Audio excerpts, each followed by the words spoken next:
What's going on, everybody? It's Matt Fortier with Keller Williams Realty, and it is September 15th, 2021. Are you kidding me?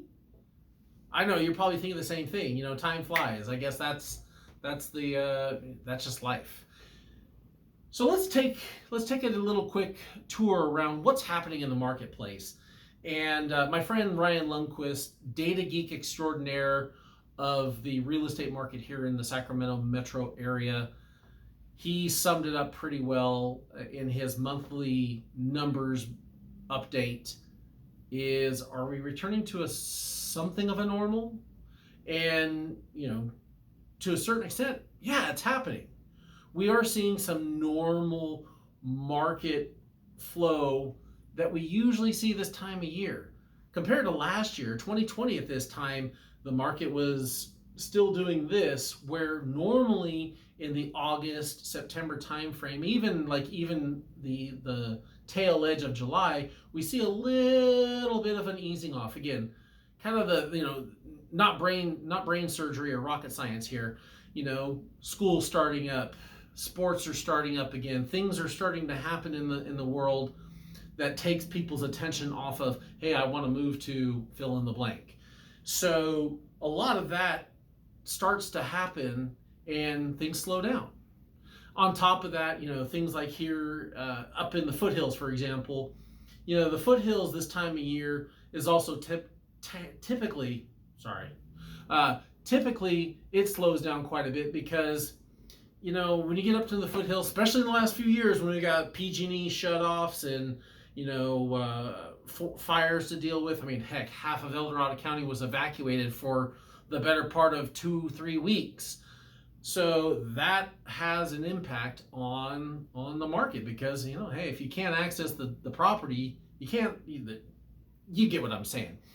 So we have a little bit of we do have some accentuated aspects of what a normal market looks like. And even here down in places like Folsom, Roseville, Fair Oaks, even down into Sacramento, we're starting to see that we have the data, at least the data showing we have some normalization. And what does that mean? What does that mean to you? I mean, because, hey, you're still hearing stories, or maybe you're, like one of my clients where we wrote an offer, we're one of 5 or 6 offers.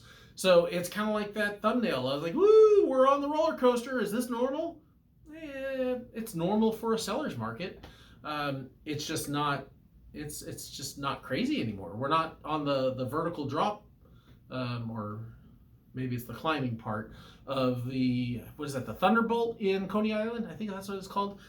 So what does this mean? Well, hey, rates are still amazing. They're hovering in around the 3s, between maybe a little bit sub 3 up to 3 1/8 is what I heard from one of our lender guys today. There's an increase in inventory, not crazy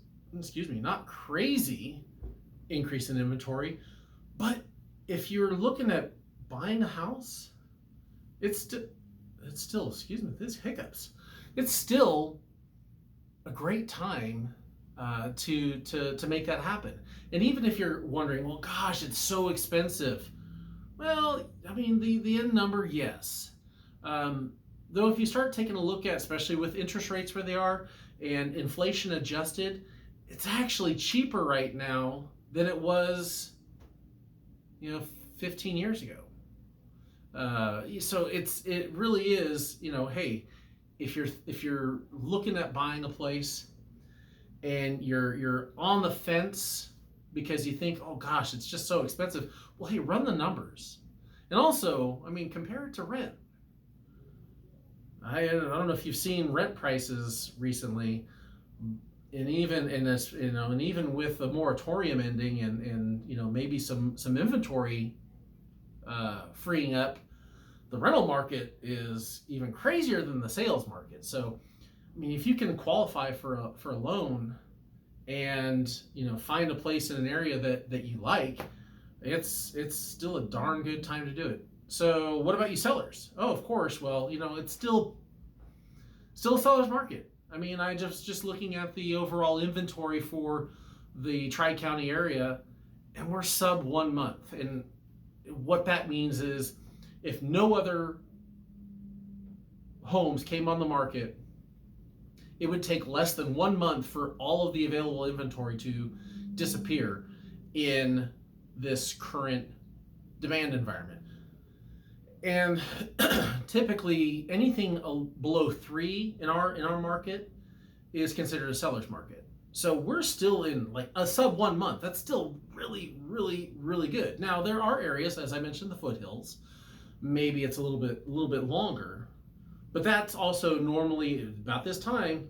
Once we start seeing like maybe our first few drops of rain, we start to see that go up in the foothills. So it's still a really solid time to sell your house, and again, favorable conditions for you, the seller, as well as favorable conditions for many buyers. And I get it. The numbers sometimes on the buyer side, switching back to buyers real quick, I get it. Sometimes it seems to be overwhelming. But I challenge you to, or at least encourage you. I don't want to challenge you. I encourage you to, just take a deeper look and see what really what your budget can handle. So, anyways. If you want to dive into the numbers, Ryan does such an awesome job of going into explaining all of the numbers, showing all the different numbers. I highly encourage you to take a deeper look. I mean, I could spend an hour talking about them right now, and that's just not going to help any of us. But seriously, go take a look. It'll be linked down below. And if there is anything I can do for you, or if you have any questions about any specifics of the market, or you're thinking, hey, maybe it is time to jump back in and get on the purchase, or hey, I'm ready, or hey, you're thinking if it's now time to make that big move for our family, give me a call.